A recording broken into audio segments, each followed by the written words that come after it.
Good morning. It's really cool to be here. It's been over a year since I've even walked into this building, and so it's really neat to walk in and see what God's doing here. My life has been a little bit of a transition and chaos over the last couple of years. We moved to Africa and moved back, and we've started some new things. And I know here at Journey, there's been a little bit of transition over the last couple of years too. And all I have to say about that is this, is that God is not done with you yet.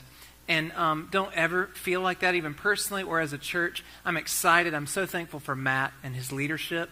And I just have this feeling when I walked in here this morning that God is just up to something new at Journey. And it's cool to get to come and hang out and be with you. And I'm glad to be here. So, hey, let me talk to you about something for just a minute.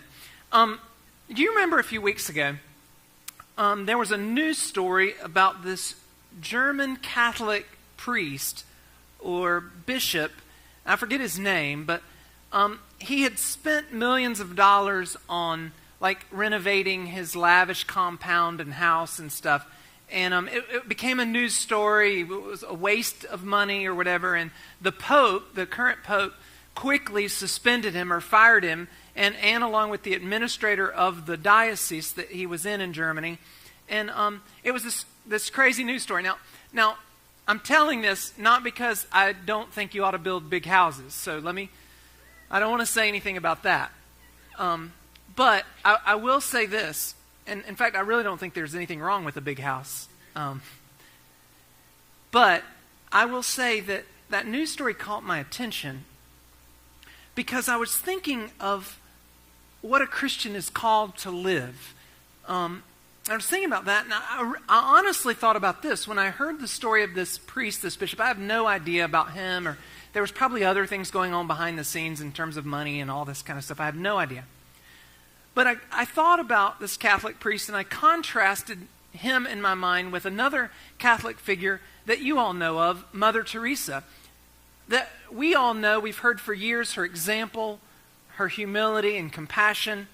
She was a figure that instead of lavishly renovating her house, she kind of gave up her house or the life that she knew, gave up everything she had to live her life among and care for the unloved, the poor, the orphan, the diseased, the forgotten. And what was interesting about it is, and I hope you don't hear me say this, there's not anything inherently wrong with wealth. I think God blesses us with that. But the question is, how do we use it and what we do with it? What do you do with the life, with the blessing that God's given you? And so I was thinking about these two Catholic figures. You know, here's this priest and here's Mother Teresa. And I think, why is one fired and dismissed and suspended and ridiculed while the other, Mother Teresa, is revered and honored and really known as one of the world's greatest figures in all of history? Why? Well, it really comes down to what we're talking about in this series. It's this reverse economy of God. That down deep in our soul, we all know. Now, I don't know where you are spiritually. I don't know whether you've chosen to follow Christ or you're considering it or what you believe about the Bible or church. But I think down deep in our soul, we know that when Jesus said things like this, it's better to give than to receive, that there's something true about it. Now, it may not make logical or mathematical sense on the surface, but down deep, we all know that he was right, don't we? But see, that's a reverse. That's a reverse from the way the world sees that. Better to give it away than to receive it? Well, that's not how I feel when I get something, right? Are you with me? Okay. When Jesus said this, the first shall be last and the last shall be first. You read that on the surface and you go, but I still want to be first, right? He's talking about some reversed perspective here. When you see Jesus say, to love your enemy, or when he says this, what Matt was talking about earlier, whoever wants to be the greatest must become the servant of everyone else. That doesn't really make sense on the surface. But down deep, you guys, we know there's something really true about that, don't we? It's hard to live and to accomplish.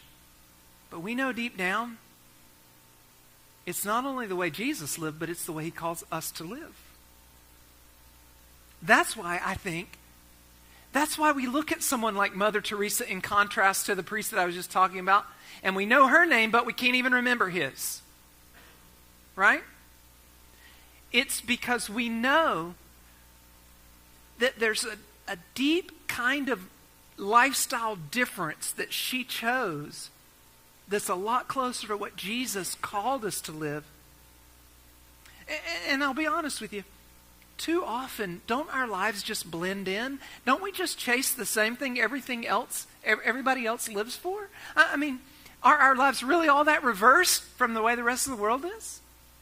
See, that's what this series is about, because to be honest with you, it's not usually. In fact, a lot of times we chase the same things. And yet Jesus called us to a whole set of different virtues and values. A whole different way of living. And we're going to talk about that a little bit today. Today's virtue that we're talking about in this reversed lifestyle is something called compassion. And compassion, if you really define it or look it up in the dictionary, it's really just a deep concern for the well-being of someone else, for the sufferings or misfortunes of other people. And that's why I mentioned Mother Teresa, because she's a great example of this, of compassion. Really, her life was spent compassionately giving everything she had for those who were forgotten, who were discarded, who were broken. And you know, if you had asked Mother Teresa this when she was living, why she chose to live her life this way, because, come on, I don't think everybody's supposed to be like Mother Teresa.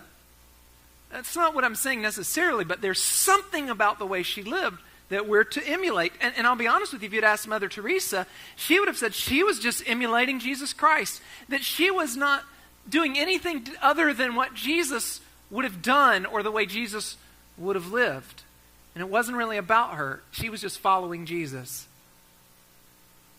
And I'll be honest with you, if we're going to follow Jesus, I think there's going to have to be something evident in our lives that was evident in her life to a certain degree, especially when it comes to this issue of compassion. Now, if you want to take some notes and jot some down, I have some things that you can kind of jot down. And the first one's very simple. It's not rocket science, and it's this, that Jesus modeled this kind of compassion. Mother Teresa didn't invent it, didn't come up with it.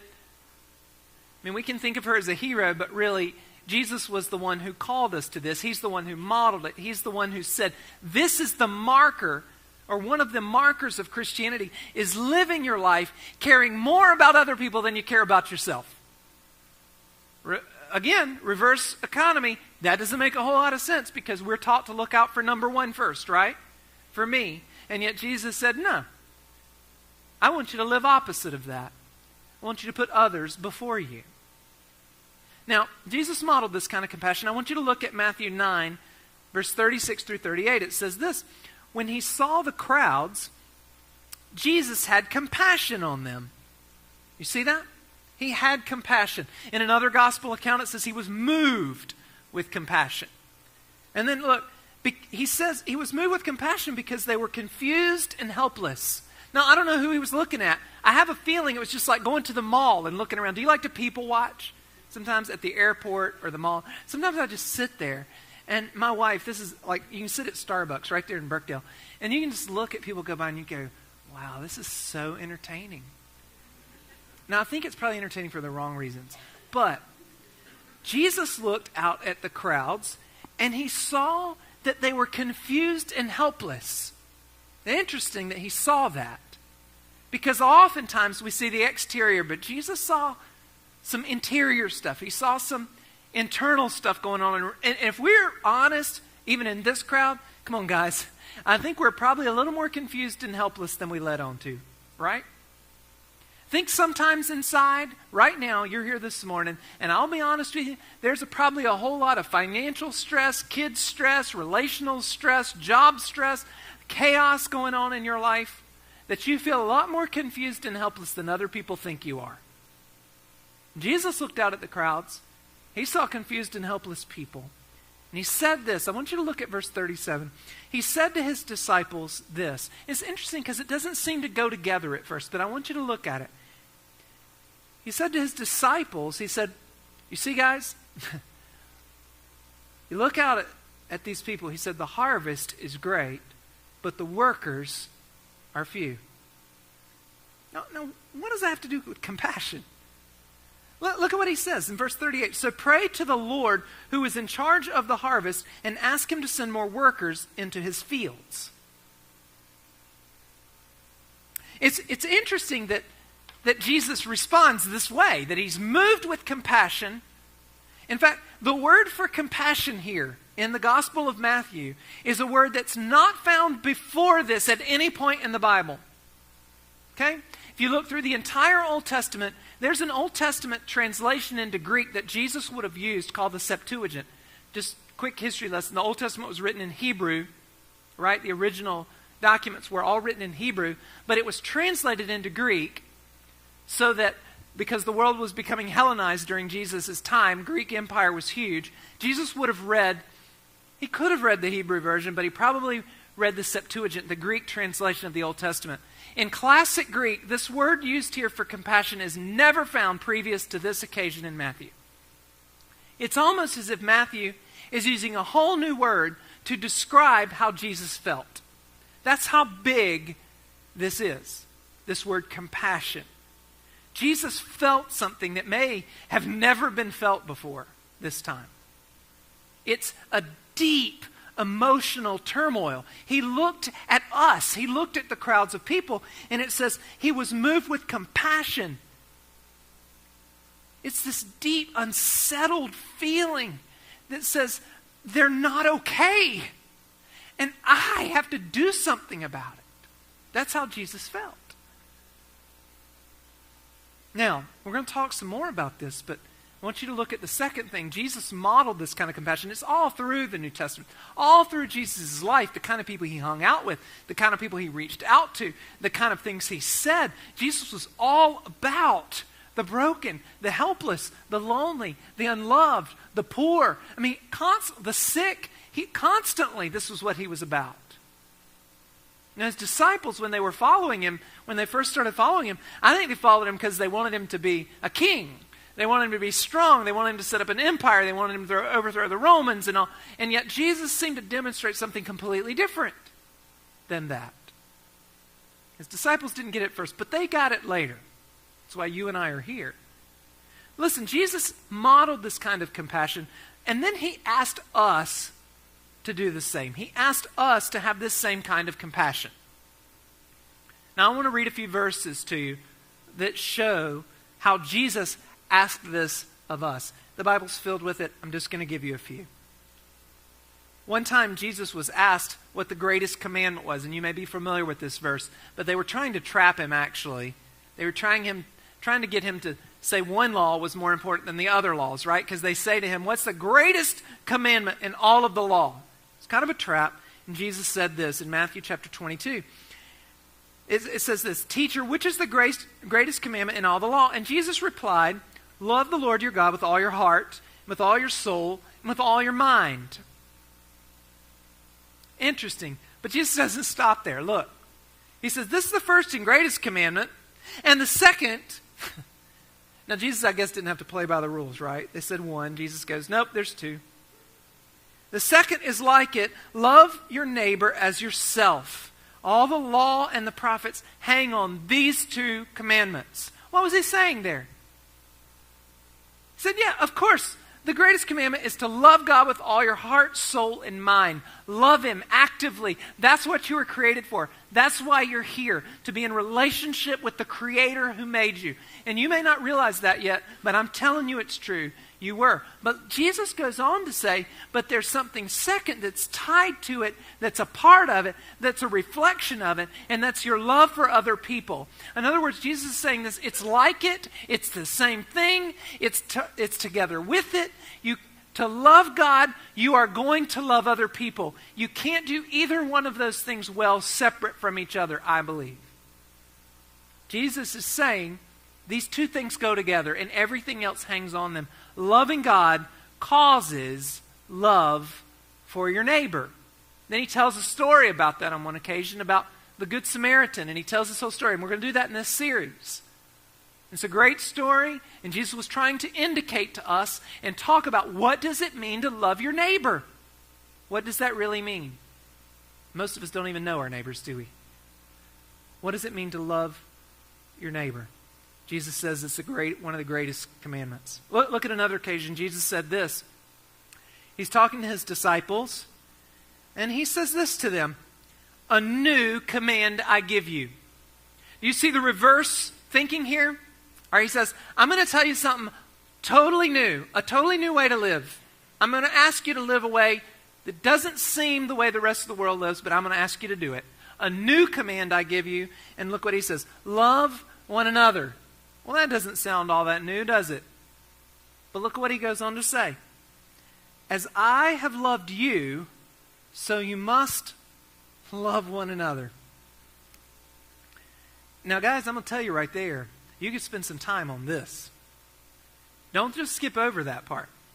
He says, as I have loved you, you must love one another. Well, how did Jesus love me?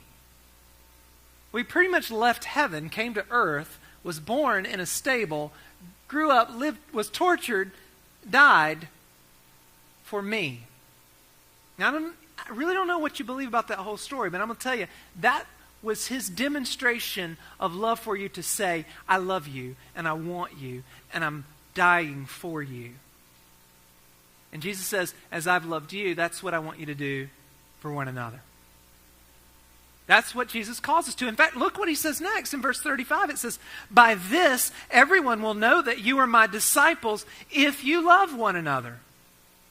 Jesus says, and the way the world is going to know that you're different, that you live a reverse life, that you follow me, that you're a Christian, is by the way you love them. Because you're going to love them the way I love you. Wow, you guys, I'm just going to tell you. I know that sounds simple, but I could spend the rest of my life just trying to figure that out and do it. Jesus says on another occasion. Now, interestingly enough, on this occasion that I'm about to tell you about, Jesus had told this long story, and he had said to these people, to his followers, he said, there was a time when I was hungry and you fed me. There was a time when I was thirsty and you gave me a drink. I was a stranger, you invited me in. I was naked and you gave me clothing, and I was in prison. You came to visit me, and all this. The people sitting around are going, whoa, wait a minute, time out. Jesus, when were you in prison? Because I don't remember that. Or Jesus, when were you naked? Because I think we would have written that story down. Right, they're confused by this. And Jesus says this to them. I want you to listen. He says it for a second time. He says this. Look at Matthew 25, verse 34 through 40. He says, for I was hungry and you fed me. I was thirsty and you gave me a drink. I was a stranger and you invited me into your home. I was naked and you gave me clothing. I was sick and you cared for me. I was in prison and you visited me. And they're sitting there going, we really didn't do that. He says, I tell you the truth. When you did it to one of the least of these, my brothers and sisters, you were doing it to me.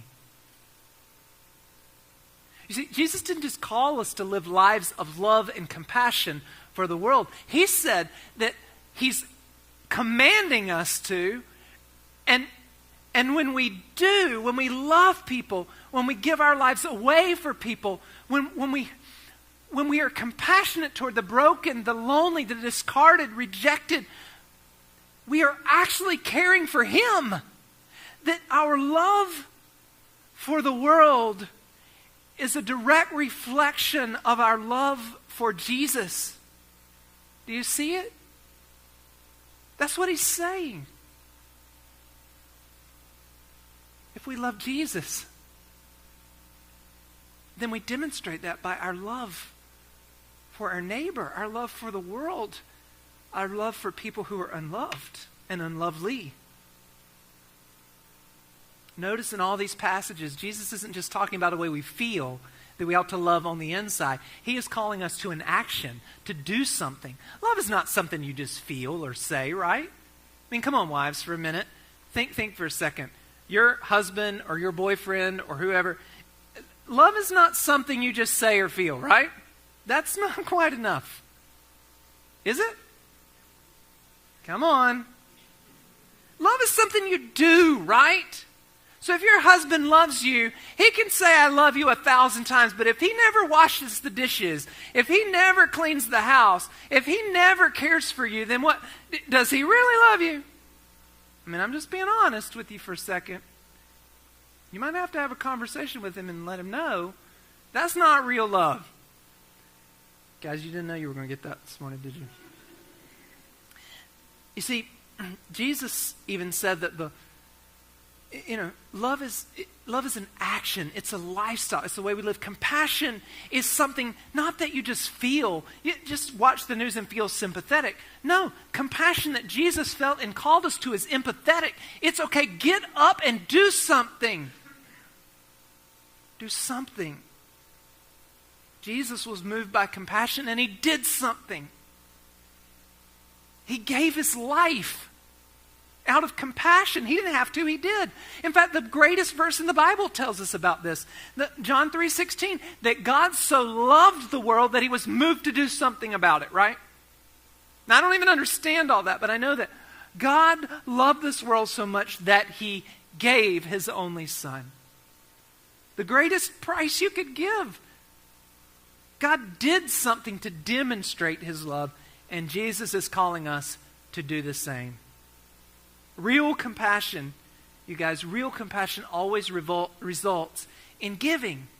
Giving yourself, giving your money, giving your time, giving your talents, giving your attention, giving your affection. Let me just say this. If you have chosen to follow Jesus, and I'm assuming that, if you have chosen to follow Jesus, then you signed up to give your life away. Give it away. And you can try to cling to it, and it isn't going to work for you. Not now that you're following him. If you're following Jesus, he said, live like he lived. Live like I live, Jesus says. Give your life away. In fact, John, one of his followers, I told you earlier, I don't think his disciples really got this from most of Jesus' ministry, because we first come to Jesus, right? We first believe in Jesus, or we follow Jesus for what he can do for us, right? He can save me. He can forgive me. He can change me, right? And that's great. That's okay. His disciples did the same thing. But at some point in there, God transforms the way you think, and hopefully you realize that he didn't save you for you. He didn't forgive you for you. He doesn't bless you for you. At some point, his disciples got this, and really it wasn't until Jesus died and was resurrected. And then they slowly started to get it. And John says something like this in a letter that he wrote to the churches. John, one of Jesus' closest disciples, said this short little verse that shows that John was getting it. He said in 1 John 3:18, "Dear children, let's not merely say that we love each other. Let's show the truth by our actions." John is saying, I get it. And most of those disciples, what did they do? Most of them were killed, were tortured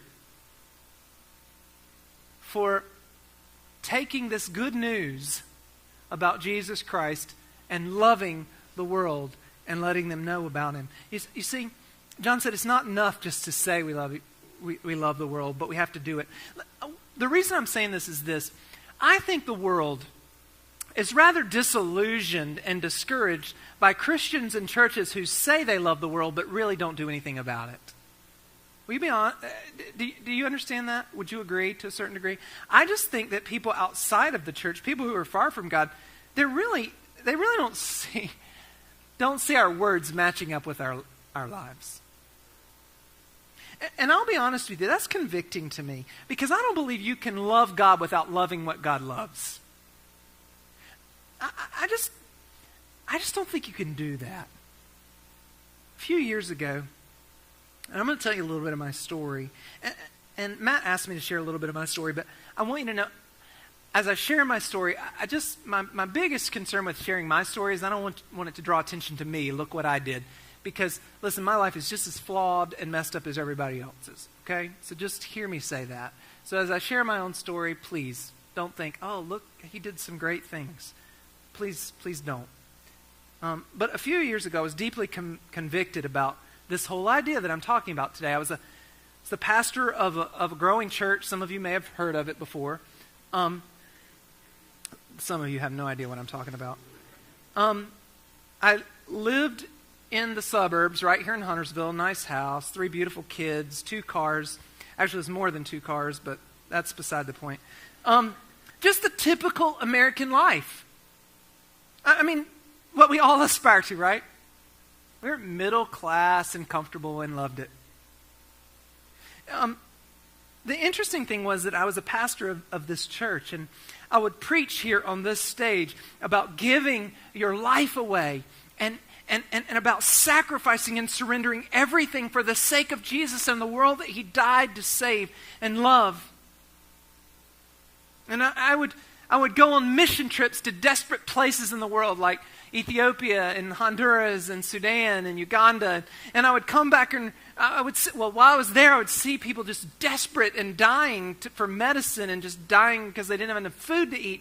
And then I would come back here and I would go back to my house here in the suburbs where I worried about having a big enough TV or the latest iPhone or making sure my grass was green enough and weed-free so the neighbors wouldn't complain. And my neighbors are here, too, by the way. And their grass is much greener than mine. And he's just better at it than I am. Listen, there's nothing wrong with all of that. Okay? Hear me say, big house, green grass, latest iPhone. I've got it in my pocket. Nothing wrong inherently with it. However, listen, what I'm saying is that that's what consumed my life. That's what I cared about the most. And if we're honest, you guys, come on. What are you going to work for every day? To pay for it, to insure it, to perpetuate it, to maintain it? And I just said, I know there's nothing wrong with my house. I know there's nothing wrong with my car or my iPhone or my green grass. But I'm not giving away my life the way Christ called me to give it away. I knew that I wasn't really loving the world the way Jesus loves me. I realized that I'm a rich man. Most people wouldn't think so, but by comparison to the rest of the world, I am. And I am not saying that's wrong. I'm just saying, what in the world are you doing with it? And that's a question I had to fight with. And I felt like God was asking me this. Now, I'm not saying God is saying the same thing to you, but I felt like 3 years ago, God was saying, what are you doing with what I've given to you, what I've blessed you with? Don't just say it. Don't just get up on Sunday and preach about it. Tell other people to do it. Why don't you do what you're talking about?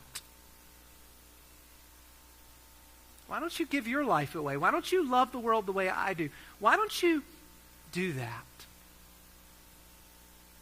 And I think you can do that in many ways. Listen, I think you can do it daily, right where you are, right in your house, right in your job. Today, I think you can live that way. But for me, there needed to be a radical shift.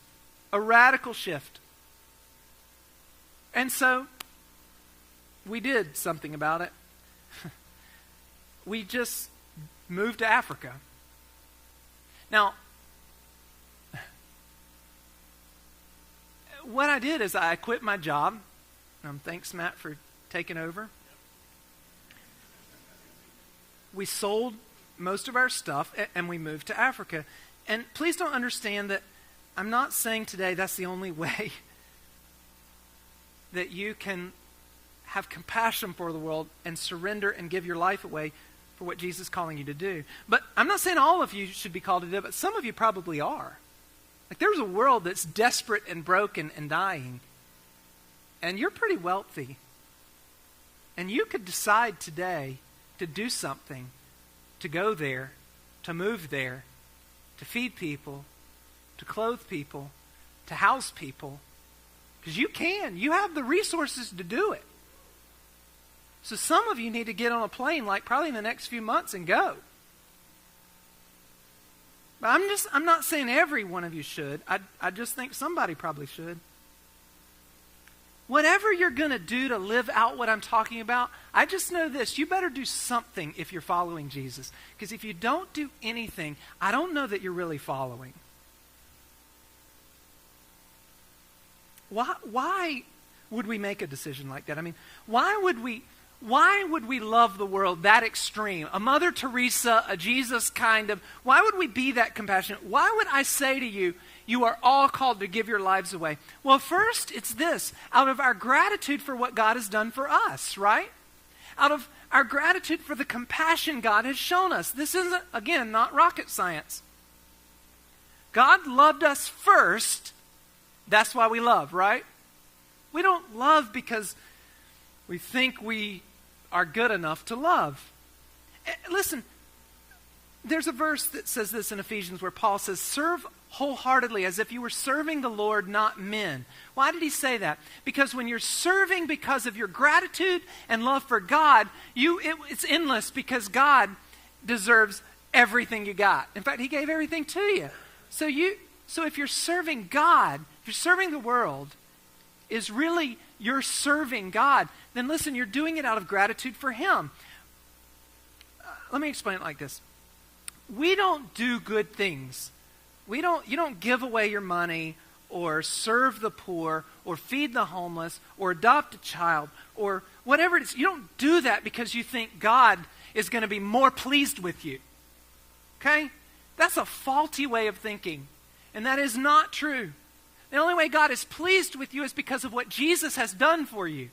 Okay? So don't serve or give away or sacrifice or surrender or love the world or do good deeds because you think it makes you right with God, because it doesn't. Listen, you are already right with God because of what Jesus did for you, and that's all you need is him. Our love for the world is simply a reflection of what God has already given to us. So we serve, we love, we live lives of compassion out of a gratitude, out of a realization that God has already given me so much that I want to spend the rest of my life giving back to him. So if we don't serve to earn points with God or to make ourselves right with God, then I guess we serve just to make the world a better place.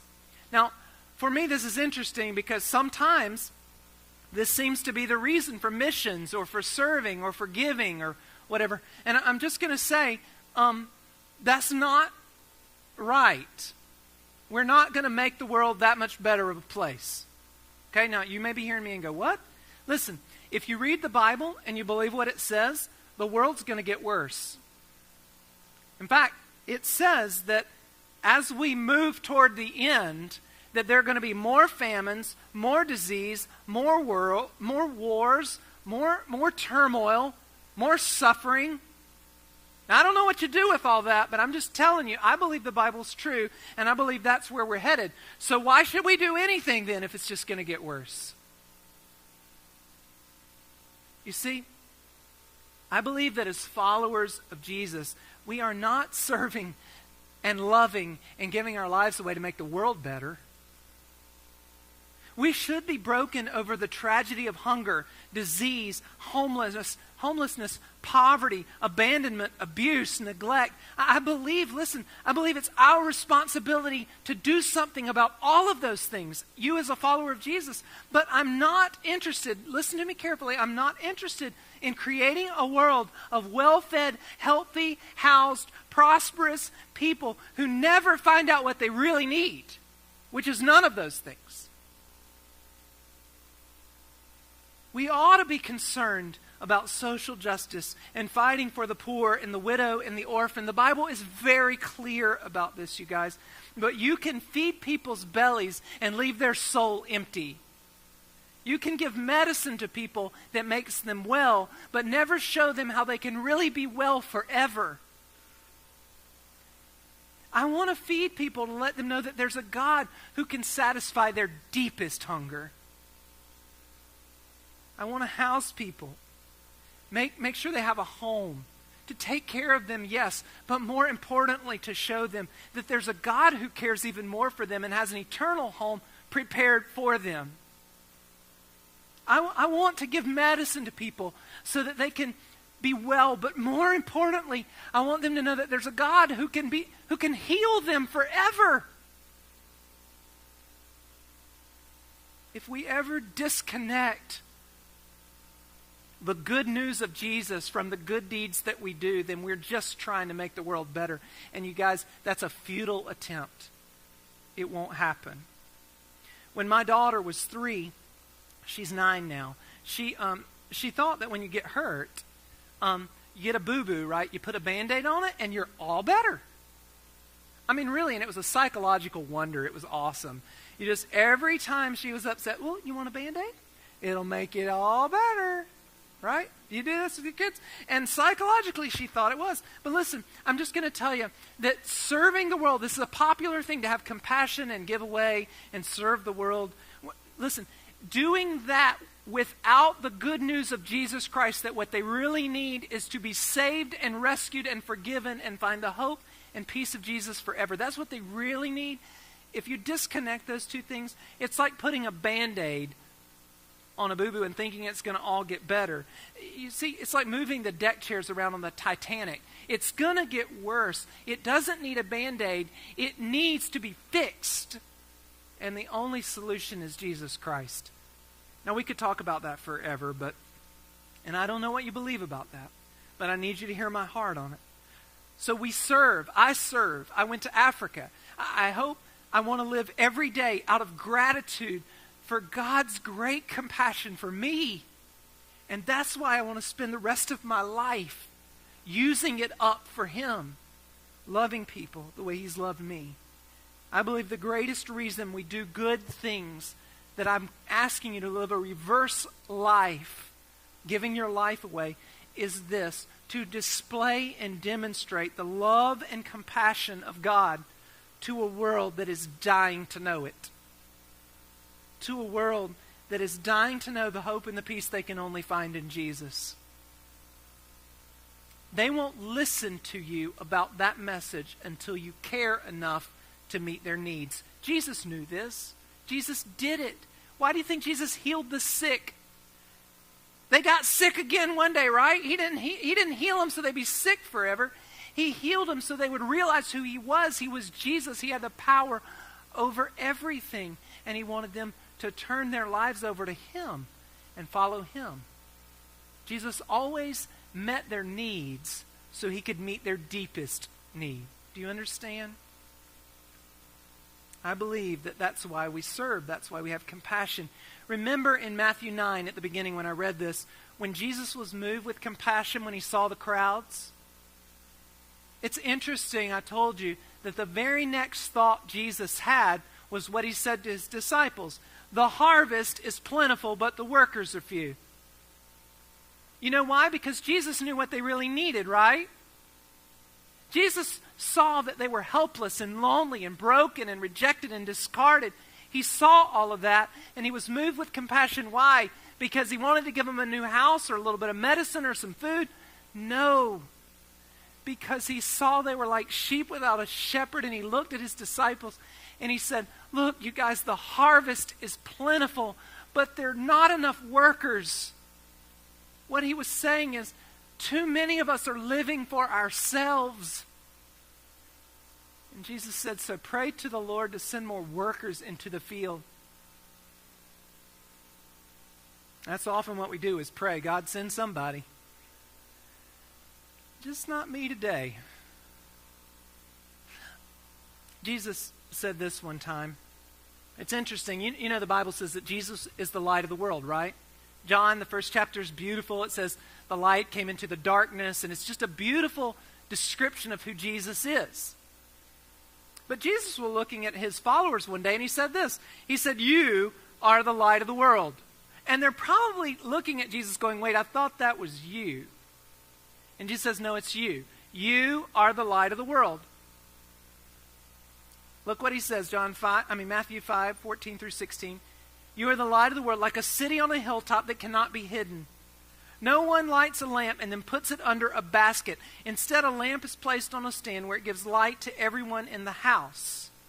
Now, stop there for just a second with me. Go back 3 years for me.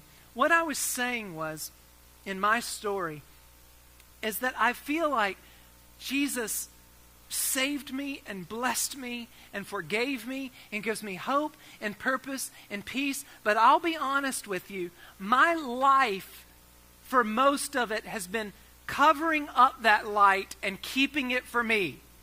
Do you see? It's like putting a basket, because I'm concerned with me, not the rest of the world. And Jesus says a light was not lit to be covered under a basket, but it's meant to be put on a hilltop so the whole world can see it. Now why? Look at what he says in this last verse, verse 16. In the same way, let your good deeds shine out for all to see, so that everyone will praise your heavenly Father. Don't miss that. You and I are not supposed to live lives of love and compassion for the world so that we feel better about ourselves. That happens.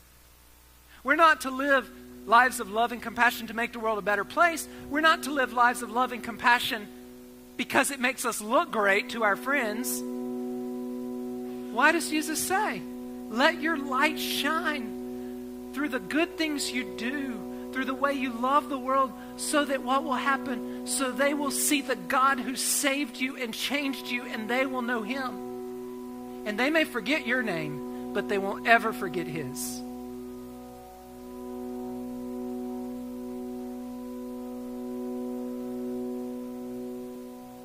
When we came back from Africa last year, it was a little bit tough on us. And we haven't shared this a lot. We still really don't exactly know how to talk about it. We thought it was just reorientation to culture and a little bit of culture shock. But we were very afraid of coming back to America. And I know that sounds strange. We were in Ethiopia for only a year. But coming back, we were scared. My kids and we were scared that we don't want to just slip back into the same way we used to live. Like, we just felt different inside, different perspective, and we didn't really know what to do about it. So we started talking about it before we ever came back to the United States, and we said, look, we just can't go back to just spending our money the same way, living our lives the same way. We can't go back to caring so much about our, maintaining life as we knew it, that it was easy in Ethiopia to feel like you could give every dollar away, every moment away. We were missionaries, right? But how are we missionaries here? How do we live like Jesus called us to here? Because it's so tough sometimes, guys. It's hard. While we were in Africa, we got to spend our time with just broken people and poor people and neglected and abandoned, and it was amazing. It was hard, but it was amazing. I've shown some of you some of these pictures before. I just want to show you just a couple. When we got there, we had no idea. I was going to Africa to teach school. And so I did, and that was good. And I was teaching my students who had given up everything to come and learn so that they could be in ministry. It was a school for pastors and people going into ministry. And they had left their families. They couldn't afford to be there. And so it was really overwhelming just to see my students. They thought I had given up so much to come there to teach. And I looked at them every day and went, oh, you don't even know. You don't even have an idea. Because I could go back to my house in America and I'll be just fine and rich and happy. While we were there, we also got to start a home for girls that we didn't even know that we were going to do, but it just happened. There were some abandoned girls who were on the street, and little girls, and we didn't know what to do with them. And so we talked to some friends of ours, and we said, well, we got to do something. And so we just rented a house, and we said we found some parents to live there, which was great because this was a single mom that lived here that was pretty desperate herself, and so it gave her an opportunity. And then we filled it with girls, and this was the day before we left to come back home. All these girls now who were abandoned, neglected, abused. If I could tell you their stories, it just break your heart, and yet now they have a home. Now there's a boys' home, there's a community center. It's crazy just to think about. And then the need is endless. I mean, there's so many other kids that are living on the street at night. You can walk in Piazza in the capital city and just step over children sleeping in the street because they just have been abandoned by families who can't afford to feed them. There's a kid, go to the next slide, Mulugeta, who, that's our house behind him. and that we had in Africa. And Mulugeta was a kid that was abandoned, and I don't know his whole story, but he was scared. He was on the street in Addis, and he was actually ended up, the police took him to this government orphanage, and we found him there along with other kids. Long story short, we helped him to get back to his family, and he's back with his family somewhere in northern Ethiopia now. And there was another kid, Desta. I told this story here a while back. Desta, same case. I saw him. I was walking to lunch one day from my school, and I saw Desta on the street, and he had a blanket on his head, and he looked like he had been beat up, and so I knew this kid's not in a good place. And so I said, so I tried to talk to him, and I didn't know enough of the language. I just messed it all up. So one of my students came along and was talking to us for him, and my student started crying. My Ethiopian student started just crying, and I said, what are you crying for? What's going on here? And he said, you got to know this kid's story. So he took me, he said, you need to take this kid back to your office. And I'm thinking, to my office? I have a class that I have to teach. What am I going to do with this kid? So we went back to my office, and we sat there, and his story was his mom was a prostitute. Anyway, she died, and his aunt was a prostitute too, and he lived there in a one-room house with his aunt who was a prostitute, and I don't know what happened there, but he ran away and was on the street of the capital city and was scared to death, got beat. He had taken some coins with him and some clothes, and some people beat him up and stole his shoes and his money, and he was living on the street. So we took him to my house. I thought, what do I do about this? So I took him to my house. We gave him a shower, gave him some clothes, and we found a place for him to live. He's living today with some friends of mine who run a ministry to street kids, and Desta is the leader of the home now. He's the leader of all the other kids. The night before we left, or a week before we left, he came to my house and started reading to me from the Gospel of John. And I realized, wow, he's come a long way. In fact, real quick about this, it's just sheer promotionalism, but Desta made some things that I brought today. He made some scarves. I know boys making scarves doesn't sound like a good thing, but the 10 boys that he lives with and helps with in his house, they all have learned to sew and make scarves and cut material and all this kind of stuff. And they sent a bunch of scarves here, and so after the first service we did this, and today, if you want some too, the scarves are in the lobby. They're $15 a piece, which might be a little much for scarves, I don't know, but anyway, just all the money goes to them to pay for this home where Desta's living. And so if you want to pick up one, you can on your way out. I'm telling you all this for this. When we came back home, we wondered, how do we keep doing this? Because I know what my life was like here before, and so I thought, how do I keep living like this? Because I don't want to just live like a regular American. I want my life to be reversed somehow. So we made lots of decisions, and I could let you in on all those, but we had to make some real intentional decisions. And we have to make decisions every day about this, that we're called to live differently. We're called to love the world more than we love ourselves, right? That's a daily decision. One of the things that we were told is we were asking this question after we moved back. Some friends of ours said, why don't you become foster parents? Because we had spent so much time with kids on the street in Africa, and we said, well, what is a foster parent? Like, we knew about adoption, but I just don't know what that is. And so they started telling me the stories about the numbers of kids in Mecklenburg County, right here where you live. You don't have to go to Africa necessarily, right here. How many kids are removed from their home every day? Well, I never knew that. I had no idea. And they said, and most of the time, we just don't have a place to send them. So they get stacked up in one foster home, or they go to a group home, or a lot of times they just have to stay in their situation because we don't know what to do with them. And so I said, well, how do you become a foster parent then? We could probably do that. So they started telling us, and then the reality set in, and I thought, no, wait, we have enough kids. It's like, no, I can't. I just started a business. I'm helping a church. Our lives are busy. A foster kid. And when they started telling us the situations these kids came from, I thought, whoa, I don't know if they need to be around my kids. Right? Isn't that your first, right? So I started thinking, I don't know. So we just didn't talk about it. Actually, this is what we said. We'll pray about that. But we didn't pray about that. Listen, guys, living a life of compassion compassion, giving yourself away, it never requires prayer. God already called you to do it. I mean, you can pray about it if you want, but I know what the answer is. I'm just saying. And so, anyway, we didn't pray about it. I'm just telling you my honest story. And we sat down, months passed, and we sat down at our kitchen table one night for dinner. And my middle son, Eli, he asked me a random question. He said, "Dad, why are there 6 chairs at our kitchen table?" And I said, I had no idea what he was talking about. And so I said, "Well, it came with 6 chairs, bud." It's like, well, there's 5 people in our family. There's always an empty chair. I don't know why we're waiting to get a foster kid. And so my wife and I, we looked at each other and went, okay, I guess we can do this. And so we called the next day and started the process, and it was a long process. And today there's a 5-year-old little boy. My family has changed. You can go to the next picture. Devin lives with us now. And listen, our family has changed. I'm telling you, Devin is a great kid.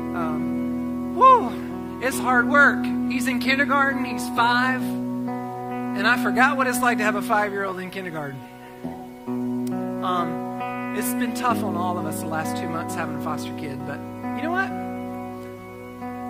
What else are we going to do? Right? We have enough money. We have a house. We can do this. If you knew Devin's story, I can't tell you his story because I can't. But just know this. I'm so glad he gets to wake up at my house. Listen, you guys, I'm not saying that you need to go to Africa tomorrow or have a foster kid. I don't know. I mean, there's a million opportunities for you today. I'm just saying this. Do something, please. Because the world is looking at me and you, and they've heard the story of Jesus, and they're just tired of Christians telling the story and not living it out. You are some of the richest people in the world. Please do something today. I don't know what that is. I don't know what it is. But if Jesus modeled this kind of compassion and commanded us to love the world that God loves, then we need to get started. Will you stand up with me?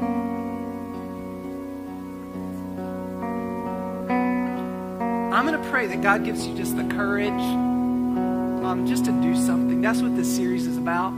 To do something that's reverse. You may not think you can. You may not think you have the resources. You may not think you have the ability. Listen, you follow Jesus. You're a child of the Creator of the world. You can do anything. Just trust Him and just do it. Today, can I pray for you? God, I thank you for this church, for Journey, and for the lives that are being changed here. And I pray that this church would be known for living differently, loving differently.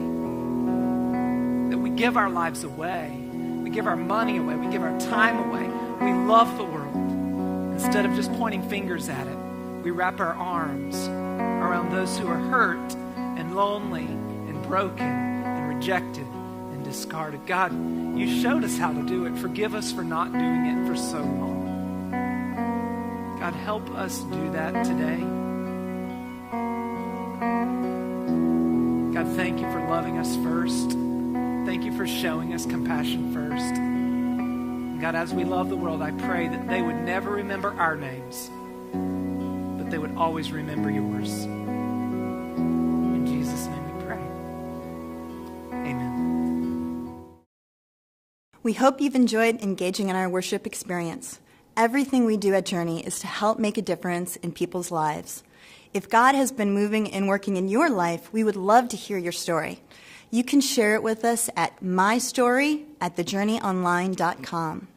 If you would like to invest in the ministry and mission at Journey Church, you can give online at thejourneyonline.com. Thank you for investing in the lives that are changing at Journey Church.